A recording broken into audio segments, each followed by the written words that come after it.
The world is nuts. Everywhere I go, I laugh. Today, I was absolutely waylaid by how stupid and crazy and rude people are. Aren't people rude? Seriously, aren't they rude? Nuts, lunacy, incredible. Don't try to figure it out. It's crazy. And when you do what we do, it's even worse. Oh my God. You've got to put up with this stuff that it's just enough is enough is enough. It's like, would you please stop it? And lately, the people that drive me the most crazy are people who think they're funny, but they're mean. And they don't know what funny is. They really don't. And for some reason, they're so devoid of contact with the human spirit. They're so devoid, so bereft of human interaction that they just don't know what to say. So anyway, let me see if we can get down to business right off the bat. Let me remind you, please. First of all, you must make sure that you are subscribed. Subscribe to Lionel Nation. So many people are unsubscribed. It is the weirdest thing. And people will say, I never unsubscribed. It's the damnedest thing. What are you going to do? So that is first things first. I want to start off tonight by violating one of my rules, but not really. I want to show you something about how the woke radical left don't get it. Either that or they were, I don't know what the word, either that or they're just scared. They're scared about saying the wrong thing. And I'm going to give you an idea.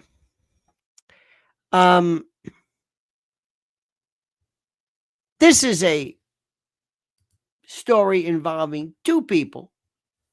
One that neither of which I'm a fan of, but I want to show you this as an example of what I'm talking about. Right? This is the most important thing ever. This is a conversation between Bill Maher and Neil deGrasse Tyson. Now, I don't know what Neil deGrasse Tyson's thing is. And again, I don't care about them individually. Neil deGrasse Tyson, like Bill Nye, turned into this, I don't know what. And years ago, you may not remember this, it was he was accused of by 3 women of sexual misconduct. He wrote this response. I don't know the first thing about it. Maybe some of the allegations go back to 1984. I have no idea.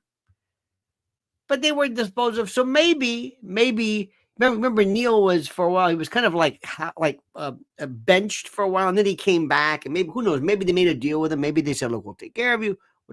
Whatever. I don't know. So maybe that explains why he's such a lefty. Maybe he figures he works for the Hayden Planetarium. Maybe he is the worst when it comes to maybe acknowledging anything involving the possibility of life and whatever, because you know and I know that there is we are not the only people in the universe. And I don't know what kind of evidence he wants, but he is just along with Carl Sagan, these are gatekeepers who basically were told to specifically keep your mouth shut. Okay? If you know what's good for you, my friend, if you know what's good for you, keep your mouth shut. Okay? That's exactly what it is. That's exactly what they did. Okay? You got it? Because Carl Sagan was the worst. Well, there's no, incredible evidence needs incredible information, and the best are the limited hangouts like Elizondo and others who make it sound like they're telling you something, and they don't tell you anything.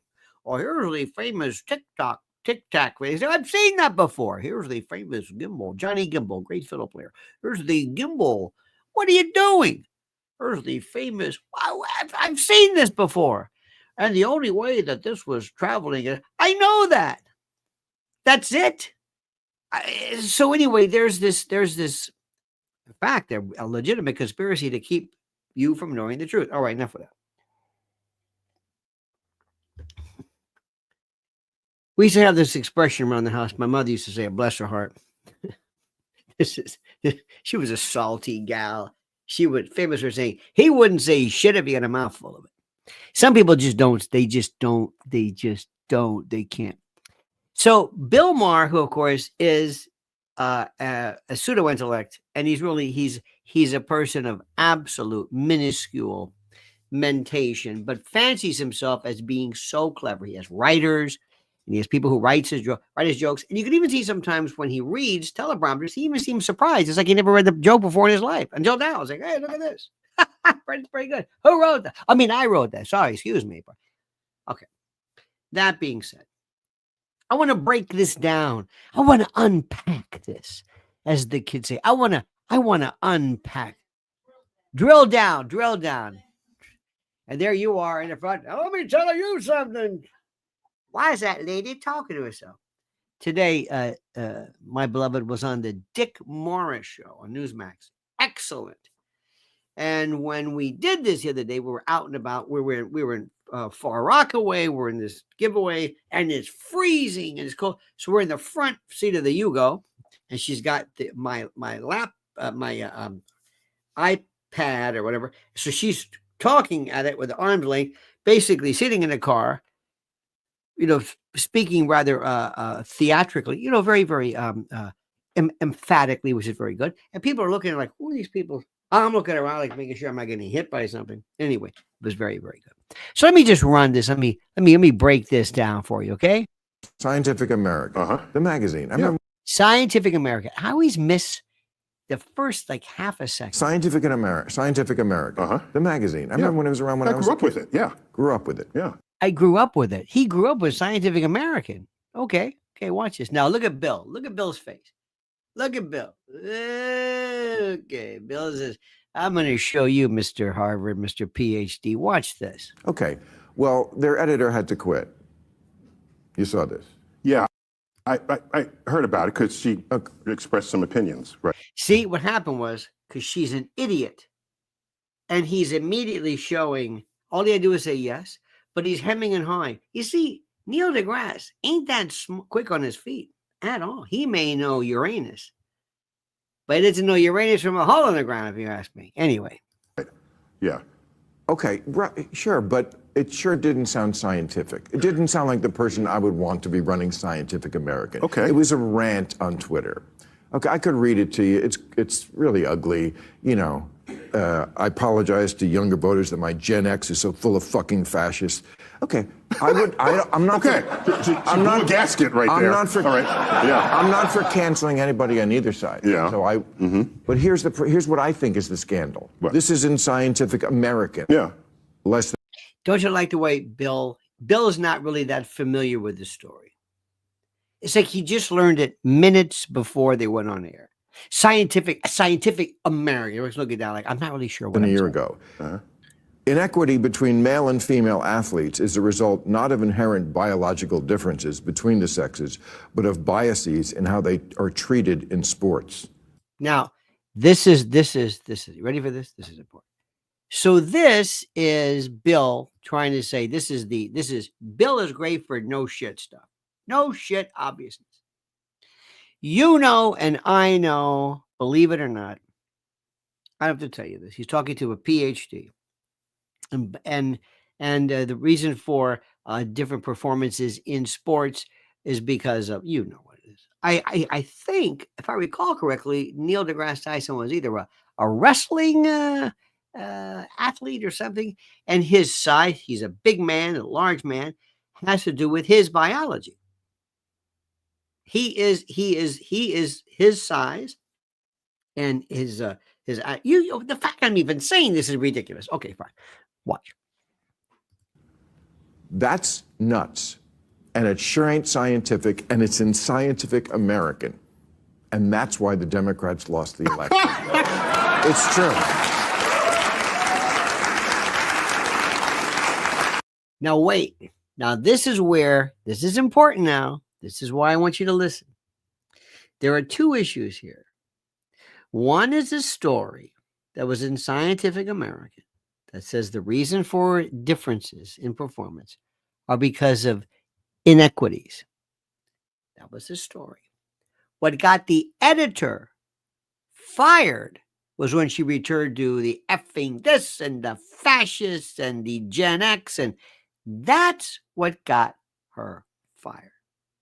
So it's a little bit, so Bill's got to be a little bit careful of this. Remember, you have to go for the gravamen, you have to go for the indictment.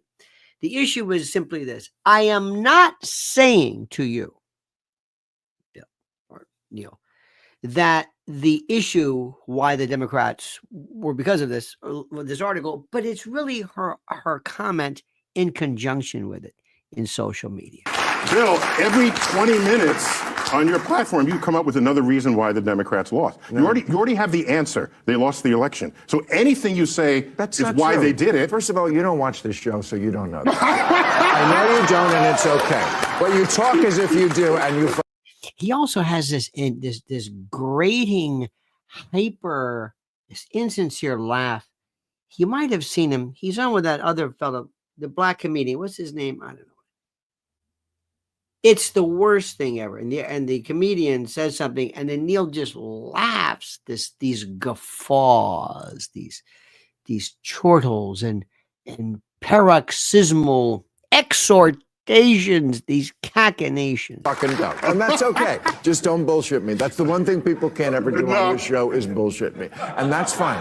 But I don't say that. I have very good reasons. But engage with the idea here. What I'm asking is, Scientific American is saying basically that the reason why an WNBA team can't beat the Lakers is because of societal bias. What you're saying is not Scientific American says that. An editor for Scientific American says that, who no longer has the job. No, this was an article. This is an article. Separate to the stupid article was a stupid editor who said something independent that got her fired. But you have two things: stupid article and stupid ex-editor. So don't indict a 170-year-old magazine because somebody... Okay, this is called Scientific American, and they're printing something because someone enters the cesspool that is social media and then participates in that exchange. So why can't you talk about science? Why can't you just say this is not scientific and Scientific American should do better? Well, does she still have her job? No. Not because of this. I said the scandal is not her tweet. Because that was like a year ago, was it? Which one was a year ago? I think a year ago, women still couldn't beat men in basketball or any other sport. And it wasn't because of society. You don't see a problem By the way, here? long-distance swimming, women might actually have the advantage. You can look into that. Yeah. Maybe long-distance swimming, yes. Okay. Yeah. Do you see what he's doing? Yeah. Well, I'm going to file you under part of the problem. You see what he's doing? You see what's happening? And it is true. This is one of the reasons. This is why. By the way, speaking of long distance swimming, have you ever noticed that women, that men swimmers, male swimmers are very thin, reed thin? Have you noticed that? Divers, swimmers, they're thin, very, very thin.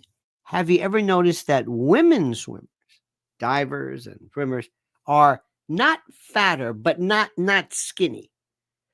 Runners, yes. Track and field, yes. But not swimming. They do the same amount. They do the same exercises pretty much, but they get a little, I don't want to say thicker, but they look heavier. Why do you think that is? Why do you think that is? Anybody? You're going to love this one. Think about it. Why is it? Why do you think that is? Let me see. I think women are more buoyant. You think women are more buoyant, or are you saying that to try to answer the question, to back into it? Fat can and float. Men float. Nobody's floating. Men are skinny. They are not sinking to the bottom of the pool. Why are they skinny, but not women? Well, women can. Now, this is very interesting. Jack Handy said something. He writes, I'm sorry, period blood weight. You are close to the answer, but not because of that. So period blood weight makes women bulkier, right? They're always on their period. They're always, is that what you're saying? Again, you surprisingly for you, for you, I love you. You're oftentimes way off. You are closer to the reality in this. Why do you think that is? Women store fat for pregnancy. Our bodies also store fat to stay warm. We're getting closer, Sim. What about women runners? Women runners don't do that. Women athletes, track and field, don't do that. They don't store fat. It's only swimming. Why swimming? Why do women who, and these are very, very, gymnastics, a little different. They tend to be, have you seen how they're shorter now? They're shorter. They're very muscular. No. Why do we see this only in swimming? Women have higher oxygen levels in their blood, so therefore they're heavier. Bone mass has nothing to do with being more pinguid, more fatty, more brain mass. What does this have to do with anything? They have an increase in their frame with adding bone girth. Why swimming? Why don't men? Oxygen floats. Why not men? Estrogen. No. Maybe.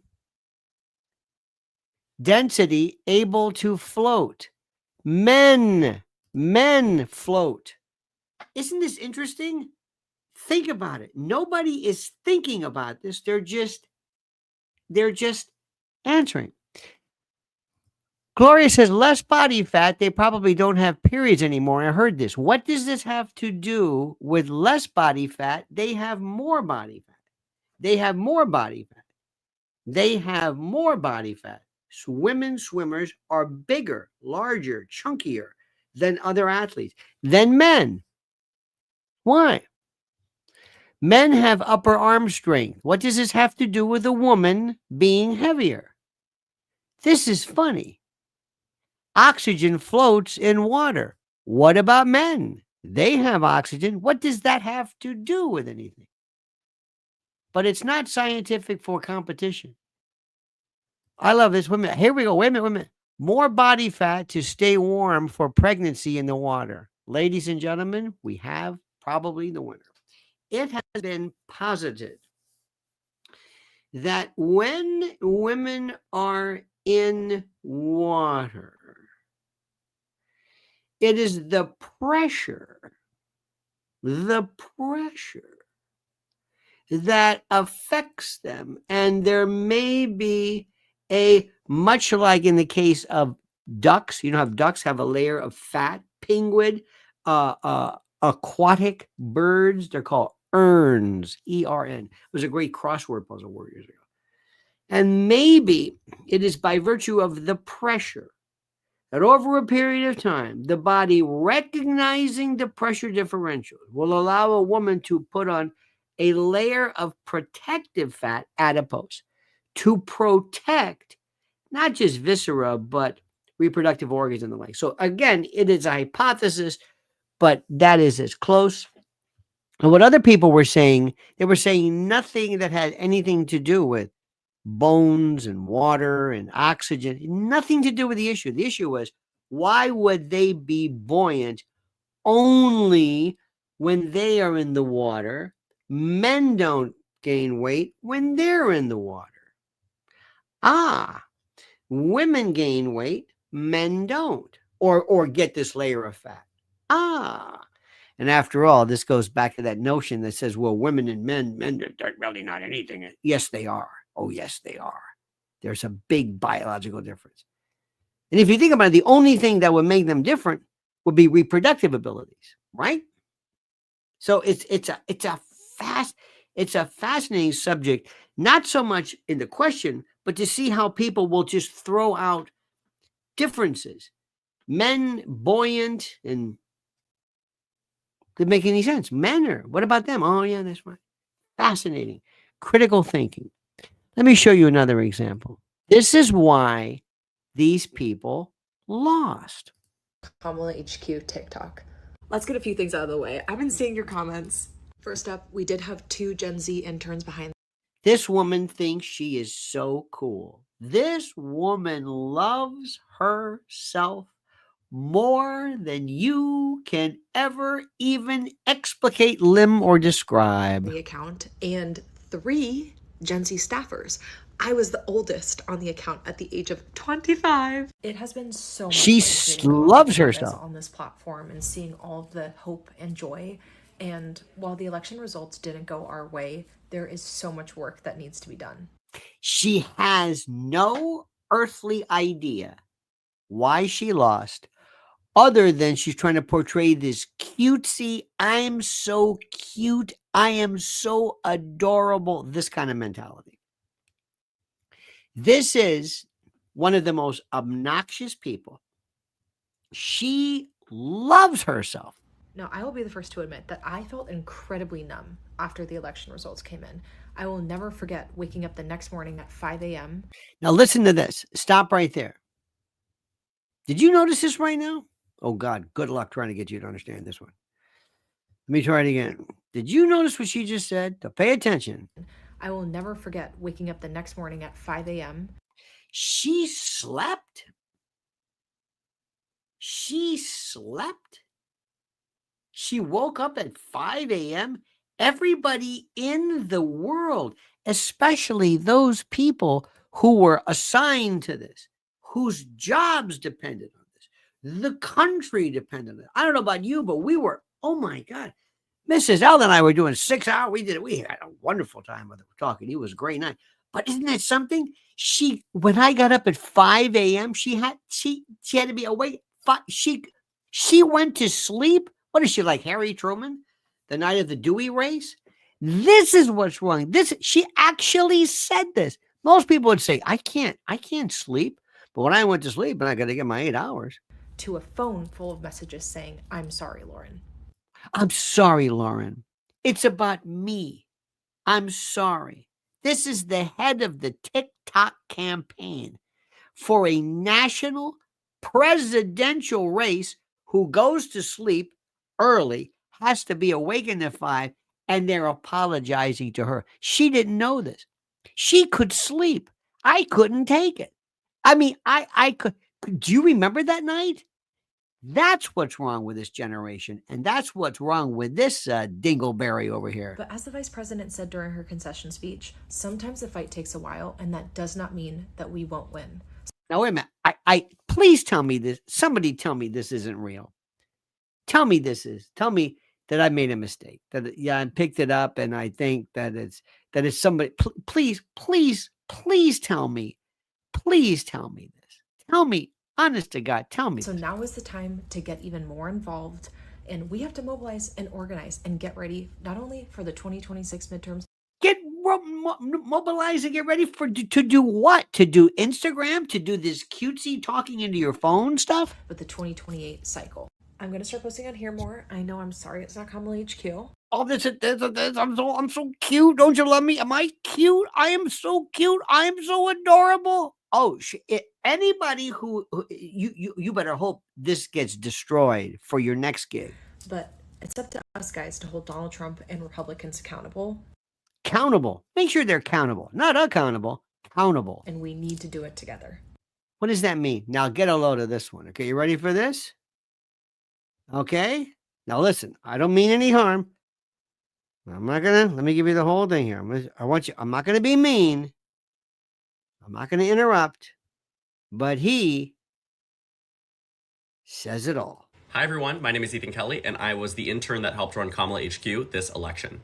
It has really taken me a while to find the words to convey my true appreciation for being able to be involved with this election. This election felt like it was the first time that we saw members of the Democratic Party really start to listen to young people and really trust us in reaching people where they are. The And team behind move. Kamala HQ was extraordinarily young, And especially so given its impact and reach across the country. crushed. I'm 21 years old and I'm Gen Z, and there was no one on my team older than 25. In fact, it's my boss, Lauren, who is the oldest member of Kamala HQ, who is 25 years old. And now, we I lost. really felt like I learned so much and was able to have such a major impact, especially from the role as an intern. This is the last screenshot I have from the account on the day of the election. We hit 5.3 million followers, and it's crazy to think about, but when I started in May, we had just under 250,000. But now our work is not done. 2025 and 2026 and 2028 even are right around the corner. And no matter how hard it is, we can't stop fighting. He lost. He doesn't get it. He lost. But we have the numbers. You were shellacked. They crushed you. But our numbers went up, our followers. This isn't about followers, you schmuck. And I'm 21 years old, and she was 25, and we read that, and you lost. You should be ashamed of yourself. What are you doing? This is it. Maurice Houston says women have more fat, which helps to float and prevent less drag. No. What about men? Why don't men have more fat and less drag? No. In fact, men are faster, and that's a whole other story too. Close. Now listen. I want you to listen to me carefully. This is something I saw on how to handle friends of yours, especially Thanksgiving's coming up. Thanksgiving, how to handle friends of yours who, I don't know what the word is, friends who maybe were Kamala supporters. And how are you going to handle it? Are you going to take the high road? Let's say you're showing up. How do you do it? Are you going to rub it in? You're going to be a jerk? You're going to laugh at them like they would laugh at you? This is an instructional piece of how you should act when you meet someone, Thanksgiving time, who voted for what's her name.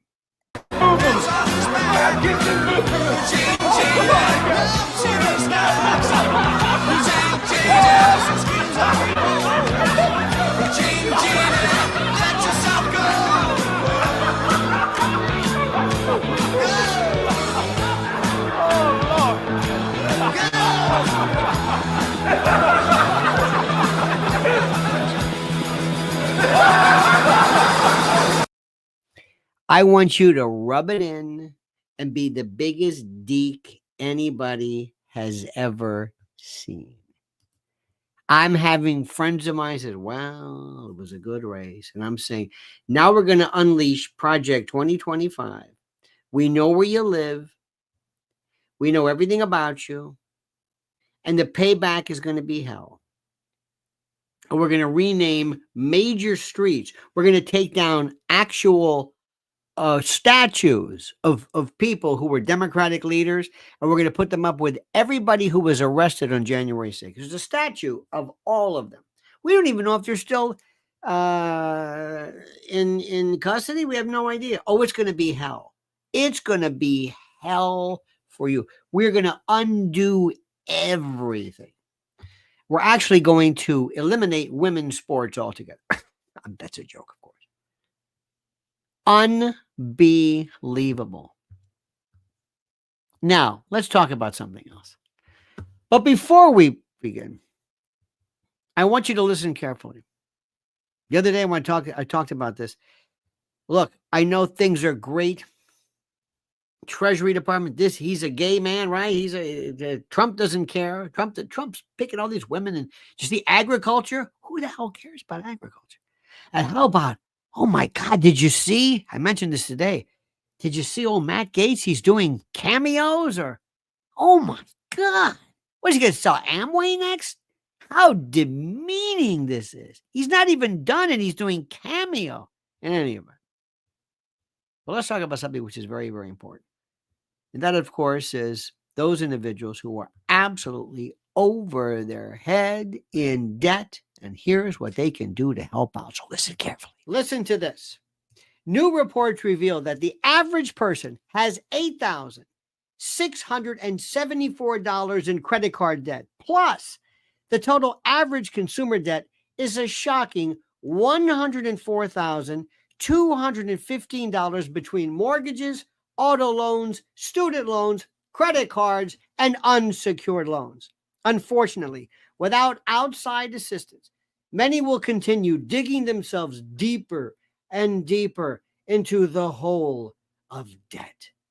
I've advised and counseled friends and clients for years who want to take back control of individual debt about this secret weapon that has helped so many consolidate everything owed into one affordable monthly payment. They even helped negotiate a settlement agreement that will allow you to pay less than the total balance. Listen, they settled over $275 million in debt, and they've helped people become debt-free in an average of 28 months. I've had such an incredible experience referring clients and friends that I wanted to partner with them here and introduce their services to you, my loyal Lionel Nation family. If you want a helping hand to get out of debt, I absolutely, positively, and strenuously recommend booking a free consultation now by going to nodebtwithlionel.com. Look at the address. Once again, that's nodebtwithlionel.com. Use the link I've provided under the title. Listen to me. You can take control and learn how to get out of debt now. Did you hear what I said about Matt Gaetz? Matt Gaetz is doing that cameo thing.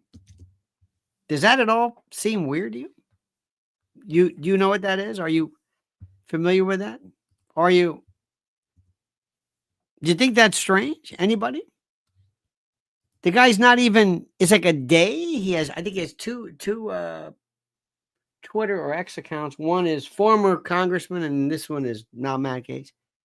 And that wife of his, she's doing everything she can to be cool about it. Like, this is great. Doesn't he look great? He doesn't have a job. He looks better than ever. Well, then he looks better than ever. No, really, no. He looks better than ever. He is the weirdest dude. Listen, he was terrific. He was terrific during his time. He was a great cross-examiner. He was absolutely fantastic. He was great. But this is one of the weirdest dudes ever. And there's other things about it that are just, now listen, I know nobody wants to say this. I know nobody wants to think about this. I know nobody cares about this. I know nobody. Remember the time he was on with Tucker? Do you remember this years ago? It was one of the weirdest things ever. Tucker had him on, I think, to kind of help him out or something. And then Tucker says something like, well, you remember Tucker, right? Don't you? You remember that guy who came up and talked to us? And he goes, well, you were there, Tucker. You remember, don't you? Don't you? Well, sort of, I guess. Remember that? It was one of the oddest things ever. One of the strangest things I have ever heard. It was bizarre. And there's always been something weird about him and strange. Look, I wish it, like I said, he was terrific in many respects. Terrific. Great. But there was always something like a little weird about it. Now you can ask yourself, it's completely blown out of proportion. There was no such thing to it. Everything's great. He's fantastic. They love him. He's great. Okay, maybe that's what you think. I one time was at a Republican club of sorts. And of all people who walks in, George Santos walked in. Now, I thought this guy was a disgrace. He hurt everyone. Hurt all of us. Hurt the cause. Hurt Trump. We didn't need this. We didn't need this nonsense at all. Remember that one? Remember George Santos? Remember that? He was, I don't know what the hell his part. So these people around us were clapping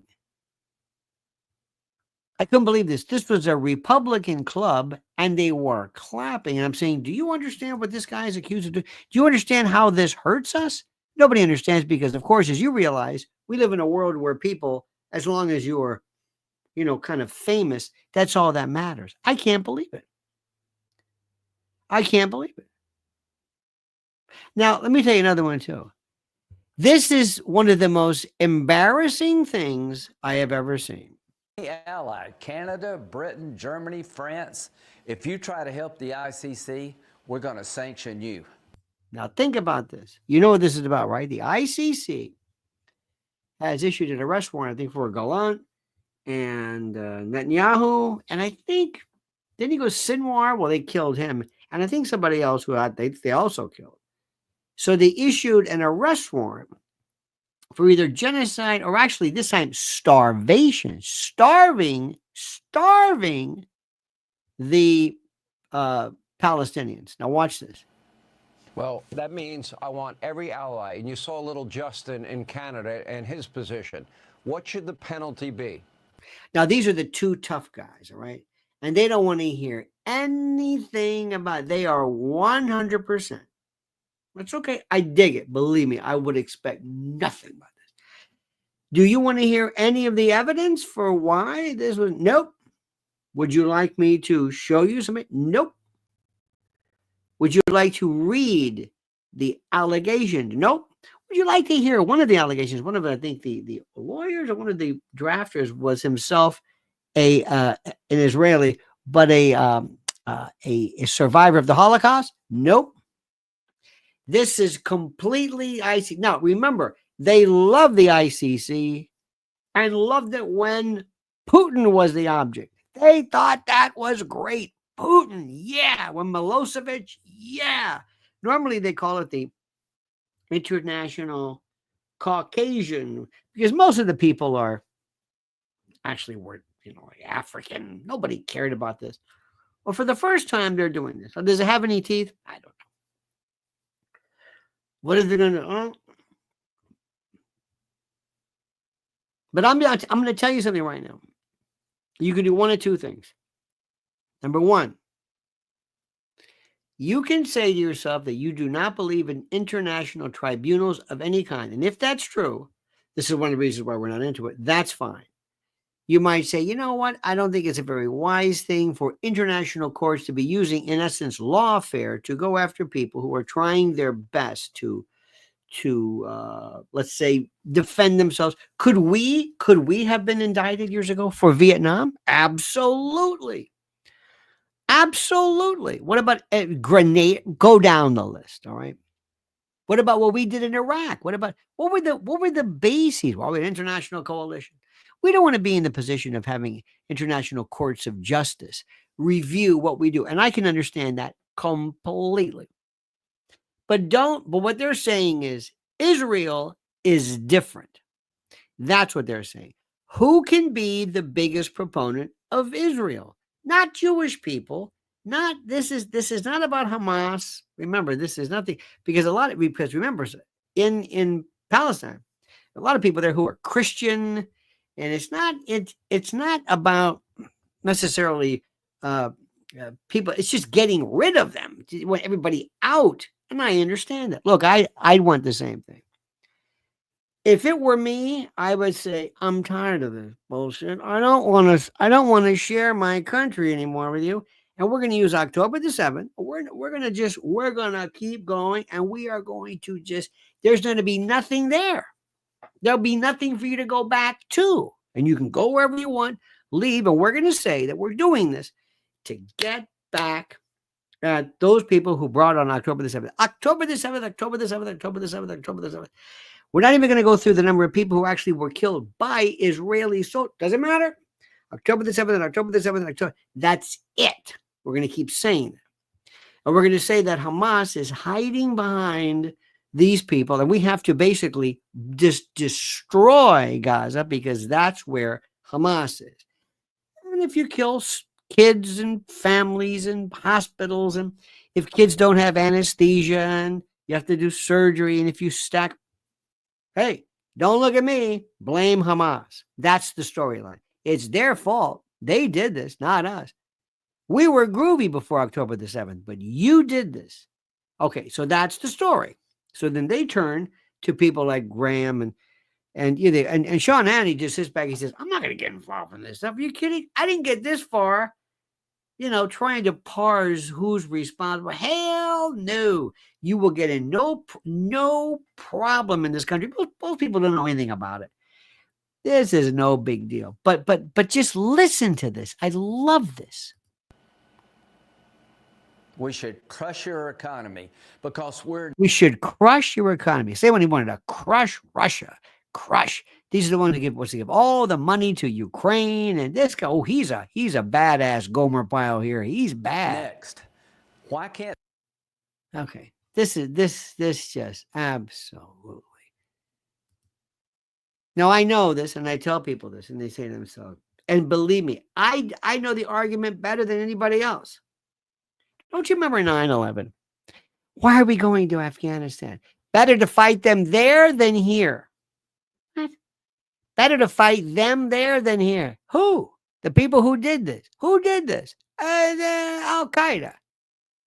Al-Qaeda's not there. Well, whatever. Hey, look, the smoking gun could be a mushroom cloud. Why are you saying that? Those are our things we say. There hasn't been a 9/11 since 9/11. What? Better to fight that. You said that. Okay, yeah. Jonathan says, I always the term war crimes to be stupid. Yeah, there's something about, you're right. There's some, it's almost like hate crime. It's like they kind of like presupposes it. George Len says, Sean Hannity presiding over one of the longest continuous political soap operas. Where's the bleach bit? Lindsey Graham carries no weight anymore. It's true. They're just, and sad to say, it's they're, look, they're smart.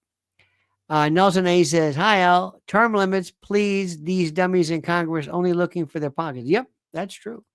Johnny Maz says, Trump should pick a qualified personnel of color of his cabinet. Absolutely. Could not have said that better myself.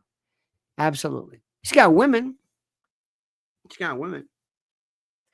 Now, let me go back and tell you this.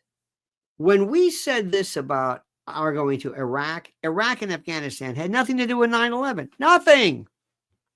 But Sean Hannity is a smart guy. Sean Hannity didn't get this far by bucking the trend. Anybody who follows Rush Limbaugh and Bill O'Reilly, he always said, I'm going to take the easiest route. No hits, no runs, no errors. That's it. Never anything like, wow. Say what you want about Bill O'Reilly. He would say,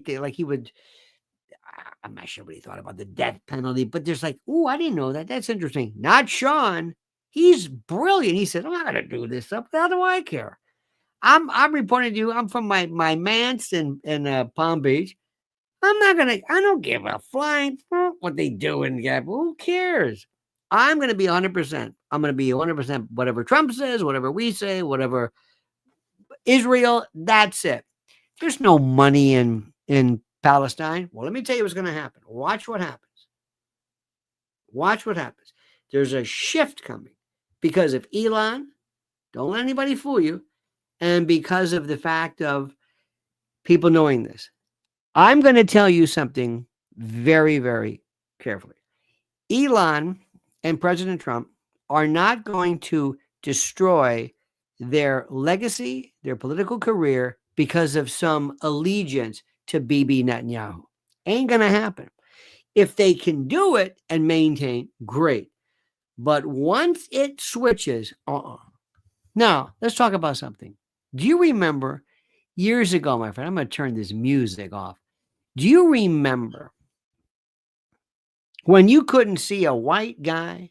Oh, Evan Webb says something. Evan says, with the weapons we have now, can we really afford national revenge? This is a train too hard to get off of. I don't know. That's interesting. It's a very interesting perspective, my friend. Well, let's talk about this. You ready for this? This is the most important thing in the world. Watch this. This is the absence of where white men went. Where did they go? in adverts, in advertisements. Where did they go? Watch this. I've turned the sound off. Just watch this. Find the white man. Just wait. Pay attention. Any moment. Here we go. Find the white guy. Okay. Hang on. Find. Hey, wait. Okay. Well, no, close. Well, no. Visit. No. Sit. What? Sit. No. Okay. Well, not much. It's coming. No, wait. Well, here we go. No, let's close. This was it. White guys, nowhere to be found. White man, the most endangered species. Look at him. Look. How you like that? People kind of got tired of this. White folks just got ground into dust. Nowhere. Everybody was biracial. Every marriage, every relationship was always biracial. Never too white anything. Look at this. Nothing. It's impossible. No matter where you went, everything. What does that tell you? And they wonder why they lost. They wonder why they lost. They wonder why they lost. Isn't this something? Look at this. Not even close yet. Isn't it amazing that you can find that many? Isn't it amazing that you can find that many? Not even done yet. Not even done yet. Look at this. Isn't this? It's worth. There's one. Oh, and they close it. Does that tell you everything? Does that tell you everything? Faye says, so who cares if Trump hires people of color? Who thinks it's a good idea for Trump to have at least somebody of color other than maybe Ben Carson? Anybody?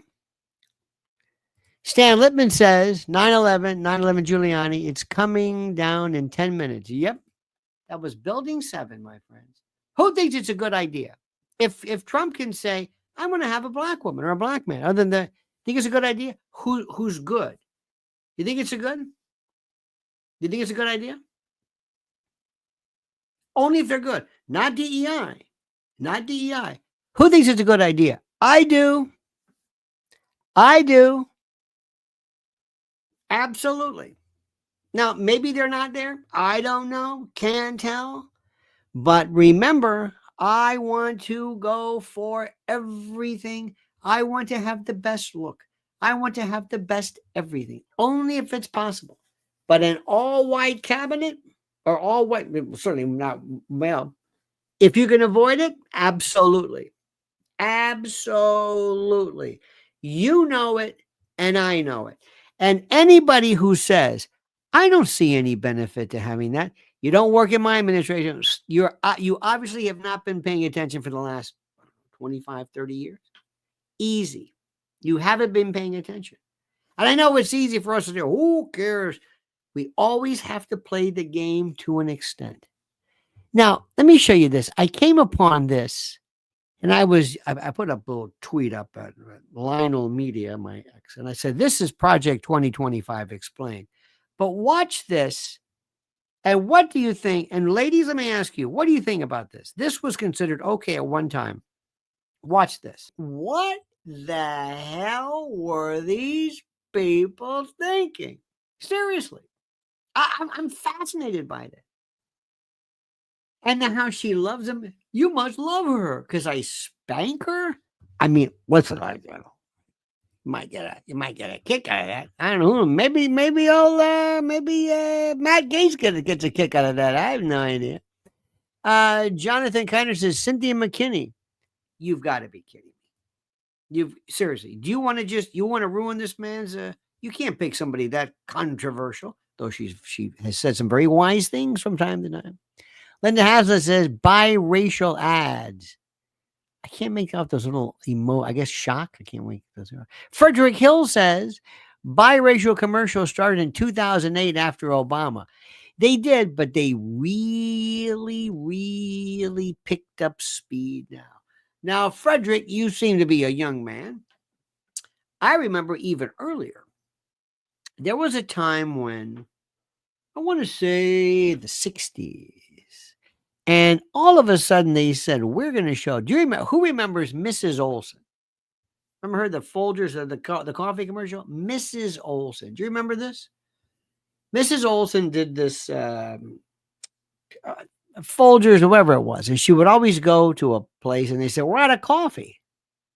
Or, yeah. We're out of coffee. The other one was Robert Young. That was the caffeine. Like, oh, would you stop that? They go, hey, Joe, what's the matter? He goes, I'm sorry. He goes, might be your coffee. I think it was a decaffeinated. But Mrs. Olson, who was married to Fritz Feld. Remember him? He did that. Remember that? Yeah. Well, he played the maitre d' in any event. One day there was a Mrs. Olson's, and she says for Folgers or whatever it was, Maxwell House Folgers, I forget. There was a black family out there in the, not the hood, but they're queuing, outside, they're having fun, and she shows up. He goes, hey, Mrs. Olson.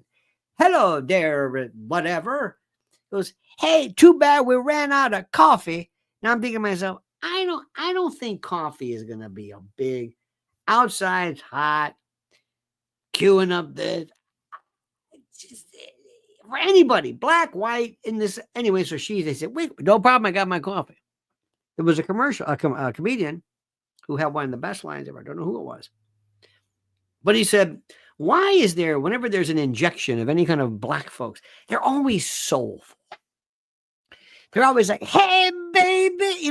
They never just speak, and they out like at McDonald's. They walk up to the counter, gotta eat, gotta move my feet, always dancing, always lyrical. So believe me, it was way before, but it was very, very gratuitous. The fro right on, always okay, out of Africa, got it. But this was something a little bit different. Frederick says, no, biracial don't offend me, although I always thought there was an agenda attached. Oh, of course there was. By the way, speaking of remember there was this one Pizza Hut, the Sicilian pizza. Remember that? The Sicilian. There was always the mother, the grandmother, kind of overweight in a black dress with a chignon. It's like, what is this? They're all dumpy dowagers, always a grandmother. That's it? That's it? That's Sicilian? Even the mob is more, but that's it. How about Mexican? Remember Mexican restaurants? Remember that? They always have there's always some guy sleeping, like Slowpoke Rodriguez. Remember Speedy Gonzalez's brother? Slowpoke, remember this? He was sleeping against the wall. Yes, sir. Mister. You want to buy my sister? The kind of a thing. It was a Mel Blanc. Here's one for you. Years ago, there was a big debate. It was a big brouhaha. I think it was Comedy Central or Cartoon Network. I think it was Cartoon Network decided to dispatch to end the run of Speedy Gonzalez. And somebody thought it was a good idea because they thought Speedy Gonzalez was somehow racist or whatever it was. One of the largest protests ever, I think on 6th Avenue, was a bunch of people protesting the removal of Speedy Gonzalez. And guess who they were? Mexicans. Mexicans love Speedy Gonzalez. Loved him. Slowpoke Rodriguez was a cousin. It was always this, in terms of black TV shows, the Cosby Show was still one of the best one ever. Bill Cosby also, he was I Spy. He was originally the Bill Cosby Show years ago. It was a Bill Cosby Show. And I think it was Quincy Jones who did that one. And it wasn't this. I remember there's a movie. Do you remember what was her name? Julia. Diane Carroll. She was the nurse. Mark Copage played her son. Remember that? Black woman, I think her husband died in Vietnam. Lloyd Nolan was the officer. Was the medical director. And he said, what hospital did you come from?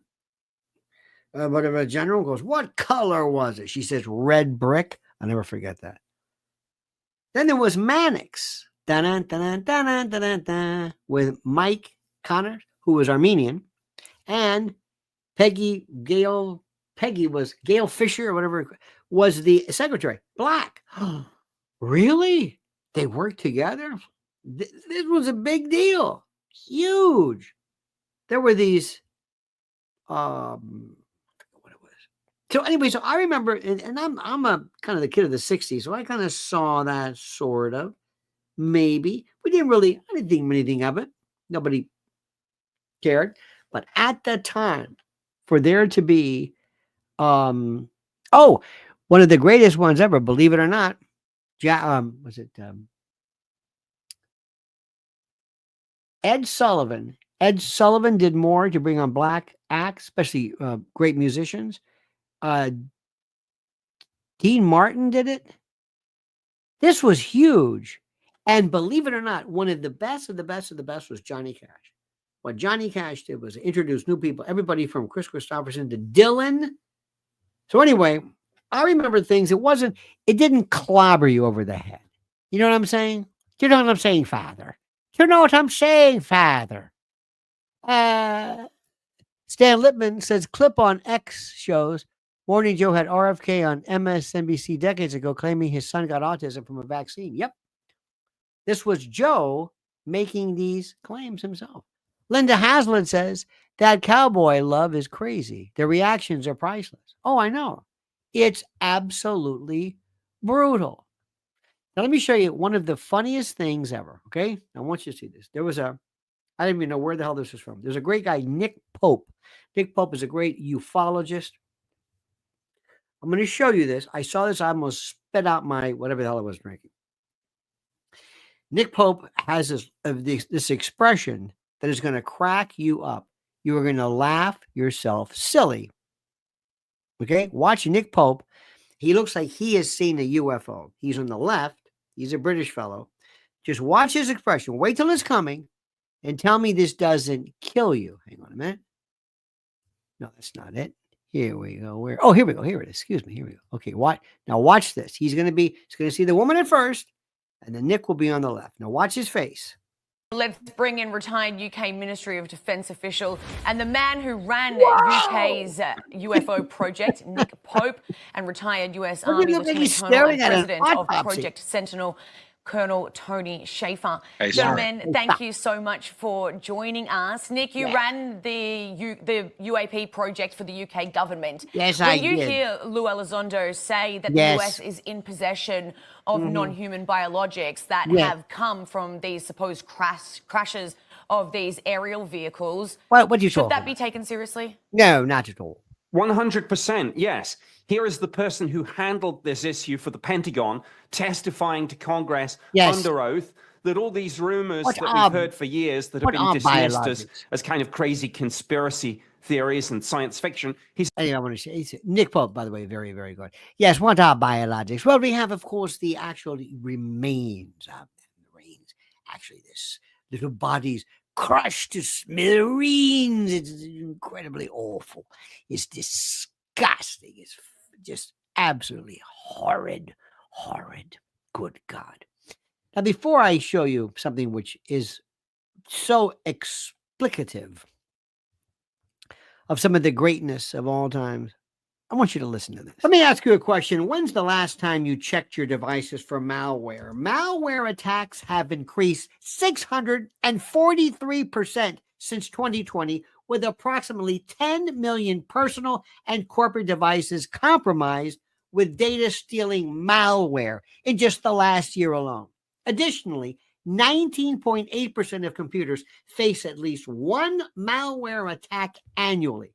This emphasizes the critical need for individual users to protect themselves, their devices, and their data. This is why I use today's sponsor, Virtual Shield Antivirus Pro, and I love the peace of mind it gives me. Virtual Shield Antivirus Pro is an award-winning antivirus with real-time protection, malware removal, ad blocking, scheduled scans, multi-device protection, and more that stops malicious downloads in their tracks. Without Virtual Shield Antivirus Pro, I would risk my finances, banking details, personal data, and more getting into the hands of cyber criminals. Thanks again to Virtual Shield Antivirus Pro for sponsoring today's extravaganza. And do yourself a favor and sign up for a free 7-day free trial, of Virtual Shield Antivirus Pro during their early Black Friday sale happening now, and get up to 75% off. Yes, you heard that. Up to 75% off. Only at virtualshield.com/Lionel. Once again, that's virtualshield.com/Lionel.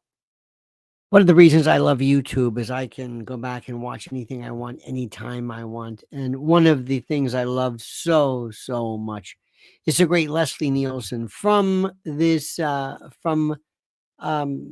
Naked Gun. And I remember how wonderful it was. And I came upon this great, he and George Kennedy had such an absolute chemistry. And the reason why I loved it more than anything else is the fact that they didn't push it. What absolutely killed me is their deadpan expression. They don't sell it. They just let it happen. Do you remember this? Yeah. I just came from the stockyards, trading shots with one of Ludwig's goons. They're planning on doing it tonight, here. That's why they're trying to knock me off. Right. We'd better be on the lookout. Right. Excuse me, ma'am. Security? Look at this poor... All right. Relax. Take it easy. Nothing's gonna happen. Hey, I didn't do anything. Oh, yeah? Well, how about this? You think we were born yesterday? You didn't do anything, huh? I've got rights. Look, Look, Ed. He's got a picture of your wife. Ethel. All right. Anyone else here seeing his wife? That's all right. That's okay. Frank, let's get in. One of the... I never laugh. It's the way they did it. I was with WFLA years ago doing a talk radio in Tampa. There was an event we went to. It was Wade Boggs every year put it on for his. I think his sister had something, some neuromuscular disease or something. So anyway, there was a charity softball game for his sister. You know, the Yankee great Wade Boggs. Wade Boggs, by the way, was roughly in my, I think in my year. He was from Tampa. He was a lot of the greats. Dwight Gooden from Tampa, Wade Boggs, Lou Piniella, Tony La Russa, Al Lopez, the great Steve Garvey played for a while there. It goes on and on and on and on. Anyway. Dave Magadan from the Mets. So when I met him, he was so nice. So I walked into this dugout. It was at Al Lang Stadium at the time. And I walked in and I said, you know, Mr. Nielsen, blah, blah, blah. And he goes, great to meet you. And he gets one of these. Hang on. My hands are done. There we go. And he hit me with one of those. I didn't say anything. It happens, and he didn't laugh, but couldn't have been nicer. Took pictures with us. And so as we were talking later, I said, you know, it was the weirdest thing. I'm talking to Leslie Nielsen, and he was really bow-legged too. He says, and he farted. He goes, wait a minute. Me too. Me too. I said, wait a minute. Why you?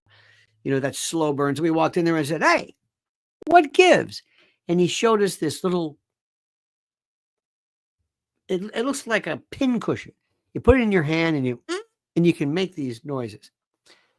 And we all bought them. We all did it. We were farting up a storm everywhere you could imagine. And our friend Ted Webb did it the best. And he passed away, but he was always sick, and people worried about him. And he would be at a party or something, and he would just be like holding up, like leaning up against a wall, kind of wincing. And people said, Ted, you're okay? And, oh, I'm sorry. And if you go back and you see him on Conan O'Brien and Today's Show, he did this.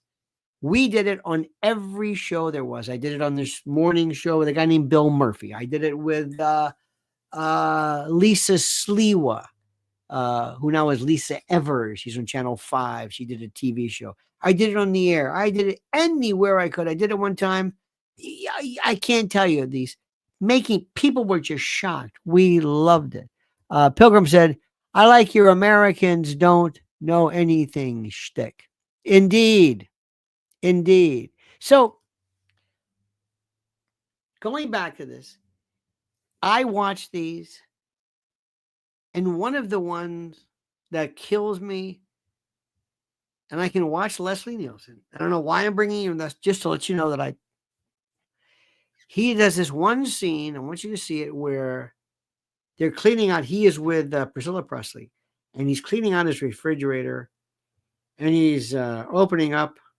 There's some old Chinese food, and he says, Wang Sun Dynasty. And he opens up his Chinese food. He goes, they haven't been open in 4 years. So he opens it up, and he makes this look of disgust and passes out. I die laughing. The pain, and he gets up. He acts like it's no big deal. That's number one. The second is when Nordberg, O.J. Simpson, was in the hospital bed after he was killed or shot, or not killed. And Leslie Nielsen was saying, that's right. He goes, don't worry, and he'll be fine. He goes, yeah, he could end up, maimed as be a drooling idiot. And the Nordberg's wife was laughing. I mean, he's crying rather. And George Kennedy would say, Frank, and he would look at him like, I don't understand what's going on. The look on his face. And finally, the one that killed me, and I'm not, I don't laugh. They looked at this fellow, and it was based on the Dragnet fellow, chemist Ray, whatever, the guy who was the chemist. But this guy had all the kind of the gadgets. And he says, Frank, let me show you something. He says, this is these darts. He goes, you put this on, and this shoots a poisonous dart that whatever it is, and it knocks you out. And he does like this, and it hits George Kennedy, and he says, Frank, why?